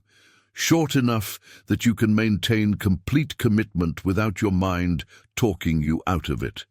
Each night builds on the previous one, deepening the groove, strengthening the neural pathways, reinforcing the new identity. By the 3rd or 4th night, you're no longer just trying something experimental, you're beginning to embody it. By the 7th night, you've created enough momentum that the new pattern has genuine traction, enough depth that it won't immediately get washed away by the first challenge you face. This is why commitment to the full 7 nights matters so much. Missing even one night breaks the building momentum, resets the process, gives the old patterns an opportunity to reclaim territory. But when you complete all 7 nights consecutively, something crosses over. The new identity isn't just an idea you're considering anymore. It's becoming who you actually are at the deepest level. The transformation isn't happening someday in the future. It's already occurring right now, invisibly, in those moments before sleep when you're reprogramming the operating system that runs your life. Write in the comments, 7 nights starting now. If you're making the commitment to see this through completely, to give yourself this gift of intentional transformation rather than continuing with accidental programming. Now, understanding that 7 nights is the time frame and I am is the formula, there's one more critical element that determines whether this actually works or becomes just another technique you try and abandon. It has to do with the quality of energy you bring to those declarations, the pressure you apply to the process. And getting this balance right is the difference between transformation that flows naturally and effort that creates resistance. Think about working with clay. If you press too hard, too desperately, the clay cracks and breaks. If you barely touch it too tentatively, nothing takes shape. There's a perfect pressure somewhere in between, firm enough that form emerges, gentle enough that the material doesn't resist. Your consciousness works exactly the same way in that liminal moment. When you whisper, "I am abundant," or whatever identity you're claiming, there's a quality of conviction that needs to be present, but it's not the same as force or desperation or trying to convince yourself of something you don't believe. Too much pressure sounds like this internally. I need this to work. Please let this work. I'm so desperate for change. This has to fix everything. That energy is too tight, too grasping, too filled with the very lack you're trying to transform. Your subconscious mind feels that desperation and interprets it correctly. You're declaring abundance from a place of scarcity, which creates internal contradiction. The words say one thing, but the energy underneath says something else, and your deep mind responds to energy and feeling far more than to words alone. Too little pressure sounds like this. I am abundant, I guess. Maybe, if that's even possible. I don't really believe this, but I'll try it. That's too soft, too uncertain, carrying no conviction whatsoever. Your subconscious receives that declaration with all its attached doubt and essentially files it as not actually true, just something we're pretending.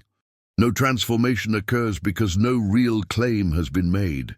You're just speaking words into the void without any energetic commitment behind them. The perfect pressure is something else entirely. It's calm certainty. It's quiet knowing. It's declaring something as true, not because you can prove it yet, but because you're choosing to stand in that truth, regardless of current evidence. There's firmness to it. You're not wavering or questioning, but there's also softness, a kind of relaxed confidence that doesn't need to grip or force. It's the difference between demanding something happen and simply knowing it will, between desperately hoping and peacefully claiming, between trying to convince yourself and simply deciding. Miguel found this balance somewhere around the third or fourth night. The first 2 nights had too much desperation mixed with doubt, but as he felt that warmth in the silk, as he experienced direct feedback that something was responding to his words, his declarations shifted into that perfect pressure, confident but not desperate, clear but not forced, present but not grasping. And that's when the external synchronicities began appearing, because his internal state had finally aligned with what he was declaring.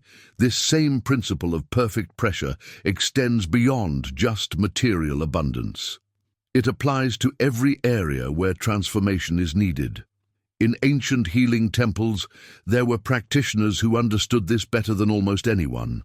One such place existed in Epidaurus, where people traveled from across the known world seeking relief from conditions that no conventional medicine could touch. The temple had healers who worked during daylight hours with herbs and treatments and careful protocols. But there was also a separate wing, one that most visitors never knew about, overseen by a woman named Rachel Garcia, who had discovered something profound about when genuine healing actually occurs. Rachel worked exclusively with patients during nighttime hours, and not by applying treatments while they slept. Instead, she understood that the deepest healing happens in that same liminal threshold we've been exploring, that moment right before consciousness slips into sleep. She would sit with patients as they prepared for rest, and she would teach them to speak to their own bodies with that same perfect pressure Miguel had learned to use with his silk. Not demanding the body heal, not desperately hoping for recovery, but calmly declaring wellness as present truth in that moment of maximum receptivity. The healings that occurred under Rachel's nocturnal guidance became legendary, the kind that physicians couldn't explain using their frameworks of how recovery works. And the secret wasn't in any external intervention or special treatment. It was in helping patients access their own deepest healing intelligence, in the only moment when that intelligence can operate without interference from fear, doubt, and the protective mechanisms that actually block healing during waking hours. Write in the comments, "I know the pressure," if you're feeling that quality of calm certainty we're describing.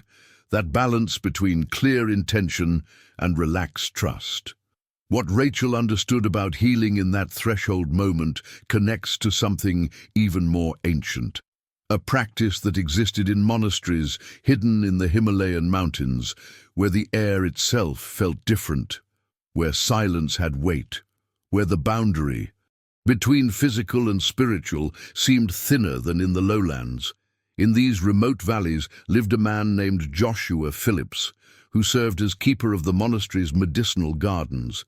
But Joshua didn't tend his gardens the way conventional farmers worked their fields. He planted exclusively during the deepest hours of night, under star-filled skies, or in complete darkness when clouds obscured even the moon's light. The other monks thought this practice strange at first, impractical, perhaps, even foolish. Why make the work harder by operating without sunlight to see what you're doing? Why not plant during reasonable hours, when you can clearly observe the soil, measure the spacing, work efficiently? But Joshua had discovered something through years of careful attention and experimentation. Seeds planted in darkness, with intention whispered to them at the moment of planting, grew into plants with properties that defied normal botanical understanding. The medicines created from these night-planted herbs had potency that surprised even the most experienced healers. The teas brewed from these leaves brought clarity that seemed to transcend chemistry. Something was different about what grew from those midnight gardens. Joshua would explain, to those few who genuinely wanted to understand rather than simply dismiss his methods, that seeds carry within them a kind of memory, not conscious thought, but something older and deeper, a knowing of what they're meant to become, their full potential encoded in their very structure. During daylight hours, when the world is busy and loud and filled with activity, this deeper knowing gets obscured. The seed is just responding to immediate conditions, to soil moisture and temperature and all the practical factors of growth. But in the darkness and silence of midnight, something else becomes possible. The seed can connect with that primordial memory, that blueprint of its highest expression, without all the interference and distraction that daylight brings. And when Joshua whispered to each seed before placing it in the earth, when he spoke its purpose with that perfect pressure of calm certainty, something extraordinary happened. He wasn't just planting a physical seed in physical soil. He was activating a potential, awakening a possibility, calling forth the fullest expression that seed could manifest. The darkness wasn't an obstacle to overcome. It was the essential element that allowed this deeper communication to occur. The night wasn't making the work harder. It was making a different kind of work possible, one that operated on levels daylight couldn't access. Your intentions function exactly this way. During your waking hours, when you're surrounded by the noise and distraction and constant stimulation of daily life, your deepest potential remains obscured. You're responding to immediate conditions, to what seems realistic based on what you can see, to what feels possible given your current circumstances. But when night falls and you enter that threshold before sleep, when darkness embraces your consciousness and silence settles over your awareness, you connect with something deeper. That primordial knowing of who you actually are, beneath all the accumulated layers of conditioning and limitation. That blueprint of your highest expression that's been encoded in you since before you learned to doubt it was possible. And when you speak your I am declaration in that moment, you're doing exactly what Joshua did with his seeds. You're not just thinking positive thoughts or hoping for better circumstances. You're activating potential, awakening possibility, calling forth the fullest expression of who you're capable of being. The darkness of that liminal space isn't something to fear or rush through. It's the essential element that allows this deeper work to happen. The night isn't wasting time that could be better spent on daytime productivity. It's offering access to a kind of transformation that daylight consciousness simply cannot achieve, no matter how hard you try. This is why all these ancient practitioners, Miguel with his silk, Rachel with her healing patience, Joshua with his midnight gardens, were working with the same fundamental principle expressed through different contexts. They understood that there are certain kinds of transformation that can only happen when the sun goes down, when the busy world quiets, when consciousness shifts into that receptive state where the deepest patterns can finally be accessed and changed. They weren't avoiding daytime work or dismissing practical action. They were recognizing that the most powerful work happens in those few minutes before sleep, and everything else flows from getting that foundation right. Write in the comments, "My seeds are ready," if you're understanding that your intentions, like Joshua's seeds, need that darkness and that whispered declaration to connect with their fullest potential. The pattern Joshua discovered in his midnight gardens showed up in unexpected places, wherever people worked with natural processes and paid attention to subtle rhythms most others ignored. In a small village known for its bread, where the scent of baking filled the streets each morning and travelers would detour just to taste what came from those ovens, there lived a baker named Stephanie Wilson, whose loaves had a quality that defied explanation. Other bakers tried to replicate her results using the same flour, the same water, the same recipes, the same ovens, but something essential was different about what Stephanie created, and nobody could identify what that something was. The secret, which Stephanie guarded carefully not out of competitiveness, but because she knew most people would dismiss it as superstition, was that she prepared her dough during the deepest hours of night. While other bakers mixed their ingredients in the afternoon or early evening, letting the dough rise overnight before baking at dawn, Stephanie worked in complete darkness between midnight and the first hint of sunrise. She would knead the dough with her hands, feeling her way through the process without relying on sight, and as she worked, she whispered intentions into the mixture. Not prayers exactly, though they had that quality of reverence, not spells, though they carried that sense of invoking something beyond the ordinary, just clear declarations about nourishment, about satisfaction, about the fullness that goes deeper than physical hunger, and something inexplicable would happen. The bread that emerged from her oven didn't just taste better, though it did. It had a quality that people struggled to articulate. They would eat it and feel genuinely nourished in a way that extended beyond calories and nutrition.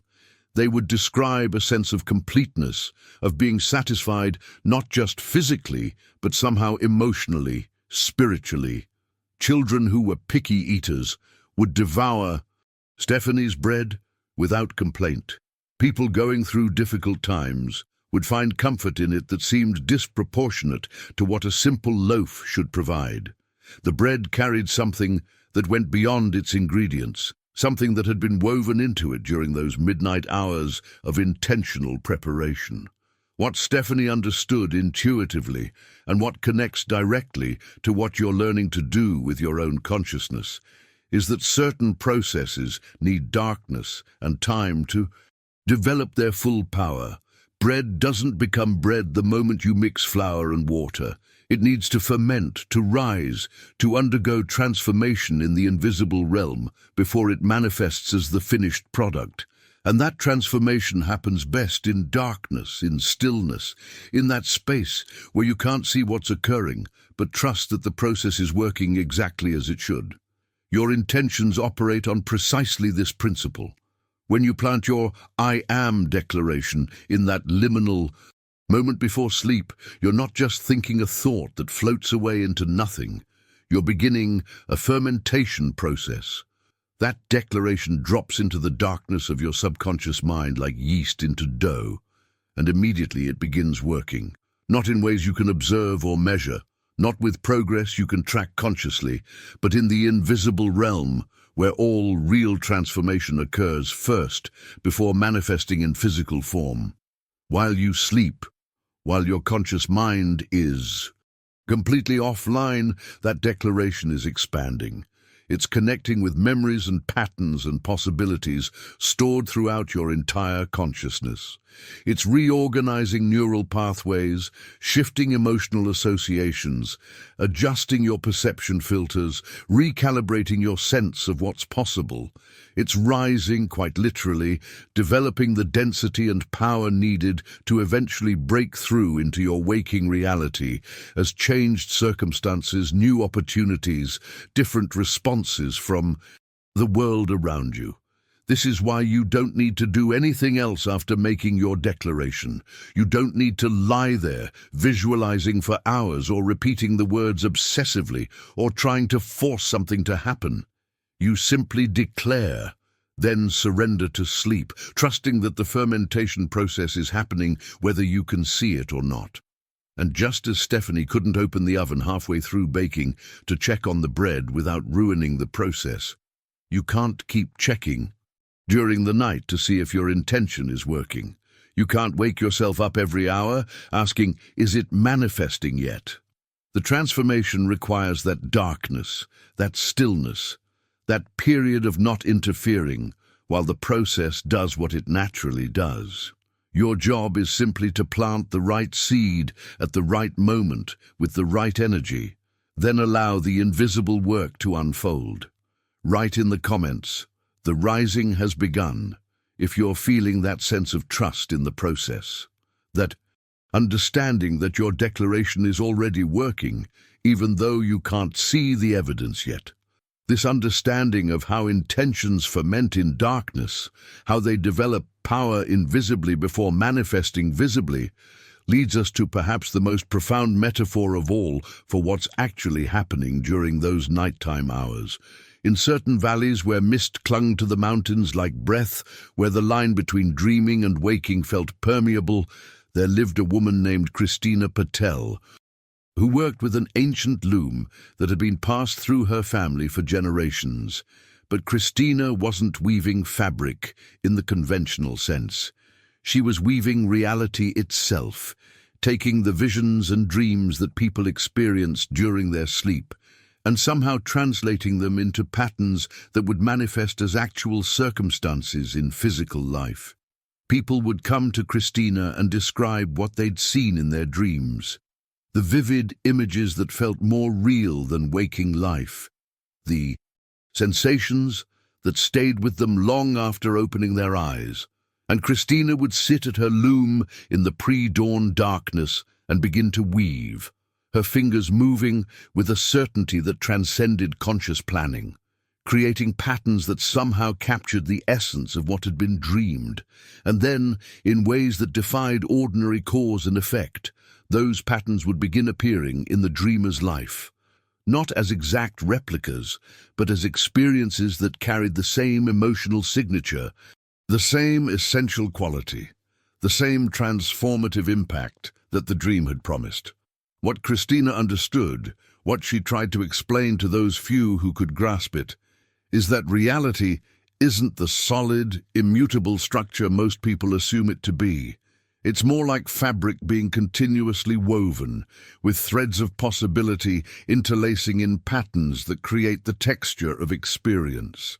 And the dreams we have, the visions that arise in that liminal space between worlds, aren't random mental noise or meaningless brain activity.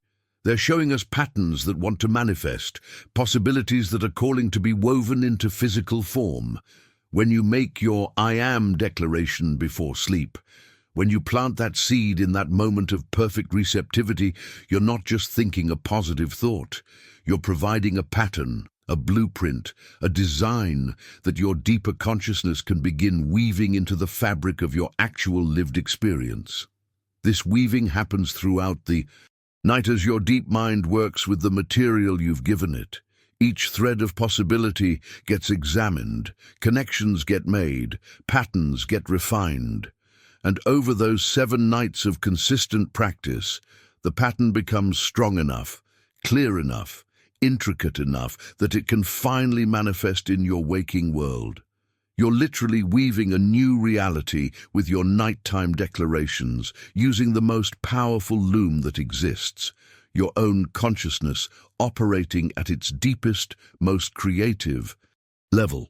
And this brings us back to what the ancient alchemists were really seeking, what Aaron Kim finally discovered after years of studying their cryptic texts and following their symbolic instructions. Aaron had spent countless hours in his laboratory trying to perform the traditional alchemical operations: calcination, dissolution, separation, conjunction, working with physical materials and following elaborate procedures. But none of it produced the transformation he was seeking. The lead remained lead. The base metals stayed base. Whatever secret the old texts were pointing to remained frustratingly out of reach. Until one night, exhausted and ready to abandon the entire pursuit, Aaron fell asleep with one of those ancient texts open beside him. And in that threshold moment, that liminal space we've been exploring, something clicked. The realization hit him with such force that he woke immediately, understanding flooding through him. The laboratory the alchemists were describing wasn't external. The philosopher's stone they sought wasn't a physical substance. The transmutation they promised wasn't about changing metals. It was all symbolic language, pointing to the same process you're learning right now. The true laboratory is your consciousness in that state right before sleep. The philosopher's stone is that moment of perfect receptivity when transformation becomes effortless. The transmutation is the shift from heavy, limiting emotions and identities into luminous, expansive ones. Lead to Gold isn't about chemistry. It's about taking the densest, heaviest aspects of your experience and converting them into their highest expression through the alchemy that happens when you plant the right declaration in the right moment. Write in the comments, "I am the alchemist," if you're recognizing that you've had access to this transformative laboratory all along, this internal space where genuine transmutation occurs every single night. Aaron's discovery synthesizes everything we've been exploring into a remarkably simple practice, one that you can begin using this very night. And the simplicity is part of what makes it so powerful. There's no elaborate preparation required, no complex rituals to learn, no special equipment or conditions or perfect circumstances. You already have everything you need because you already experience that threshold moment every single night. The only difference between tonight and every night before is that now you understand what's actually possible in that moment, what door opens, what transformation can begin. So here's what you do. Before anything else, choose one area of your life where you genuinely want transformation. Not 10 areas, not everything at once. One specific focus. Maybe it's financial abundance like Miguel. Maybe it's physical healing like Rachel's patience. Maybe it's confidence, creativity, relationships, clarity, peace. Whatever calls to you most urgently right now. The focus matters because scattered energy produces scattered results, but concentrated intention creates breakthroughs. Once you've chosen, formulate your declaration. Keep it simple, starting with those two powerful words we've explored. I am. Not I want to be or I will become, but I am, followed by what you're claiming as present truth. I am abundant. I am healthy. I am confident. I am peaceful. Whatever matches your chosen focus, state it as current reality. Tonight, when you lie down to sleep, let your body settle into whatever position feels most natural. There's no special posture required, no specific way you need to arrange yourself. Just be comfortable. Then wait for that moment you now recognize. That threshold where your thoughts begin to soften and drift, where your body feels heavy, where sleep is reaching for you but hasn't quite pulled you under yet. In that precise instant, speak your declaration. Not out loud necessarily. A whisper in your mind works perfectly. But speak it with feeling, with that quality of calm certainty we explored, with conviction that doesn't strain or force but simply knows. Let the words sync with your heartbeat if you can feel it, creating a resonance between your declaration and the fundamental rhythm of your life. Then, and this is crucial, allow silence. Don't immediately repeat the words 10 more times. Don't start analyzing whether it's working. Don't let your mind jump to planning or worrying or reviewing. Just let the declaration hang there. In your awareness, as you drift into sleep, the words resonating in that perfect silence like a bell that's been struck and is still vibrating long after the initial sound. That resonance, that continued vibration in the quiet, is where the real work happens. The words are the catalyst, but the silence is where they penetrate deep. Do this for 7 consecutive nights. Same declaration, same moment, same practice. Each night builds on the previous one, deepening the groove, strengthening the pattern, making the new identity more real than the old one. By the 7th night, you won't be trying to believe something. You'll be embodying it. The transformation won't be something you're hoping for in the future. It'll be something that's already occurring in the invisible realm and starting to show up in visible form. And here's what makes tonight different from every night that came before. Up until now, you've been approaching sleep as just the end of your day, the period when nothing significant happens, when you're offline until morning. But now you understand what the ancient masters knew, what all those stories revealed, what every tradition that worked with consciousness discovered. You're not going offline tonight. You're going online in a completely different way, accessing the most powerful creative force available to you, entering the laboratory where genuine alchemy occurs, planting seeds in the most fertile ground that exists anywhere in your experience. Miguel Rodriguez discovered this with his silk and watched his entire reality reorganize. Rachel Garcia used it to facilitate healings that defied medical explanation. Joshua Phillips grew medicines with impossible properties. Stephanie Wilson baked bread that nourished something deeper than hunger. Christina Patel wove dreams into destiny. Aaron Kim found the philosopher's stone he'd been seeking in external laboratories. And now you have access to the exact same principle, the same power, the same transformative mechanism. Write in the comments, tonight, everything changes. If you're ready to stop using this powerful moment accidentally and start using it with full conscious intention. The question now isn't whether this works. The question is whether you'll actually use it. Because understanding something and applying it are two completely different things, and transformation only happens when knowledge moves from your head into your actual lived experience. Tonight, when you close your eyes, you're standing at a doorway that's been there your entire life, but that you're finally seeing clearly for the first time. What you do with that awareness is entirely up to you. If this resonated with you, if something inside recognized truth in what we explored together, then I want to invite you to subscribe to this channel right now. Not because I need the numbers, but because there's so much more depth to explore here. What we covered today is foundational, but there are layers upon layers of understanding about how consciousness works, how transformation happens, how you can work with these principles in increasingly sophisticated ways. Every video I create is designed to give you something genuinely useful, something you can actually apply, something that creates real shifts rather than just interesting ideas that fade by tomorrow. And let me know you were here with me through this entire journey by writing in the comments, "This message was meant for me." Those 5 words tell me you didn't just click away after the first minute, that you stayed, that you engaged, that something here connected with you deeply enough to see it through to the end. That matters more than you might think, because it tells me who's actually ready for this work versus who's just casually browsing. Hit the like button too, if you would.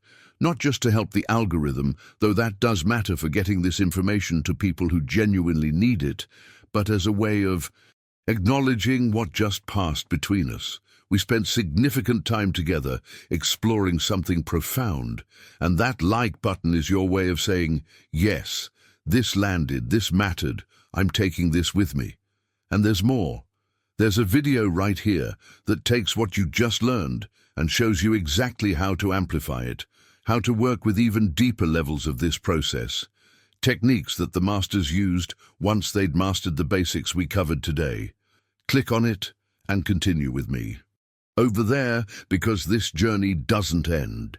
It just keeps revealing more of what's possible when you finally understand how to work with your own consciousness at the deepest level. Tonight will be different, and 7 nights from now, you'll look back at this moment and recognize it as the point where everything shifted. I'll see you in that next video.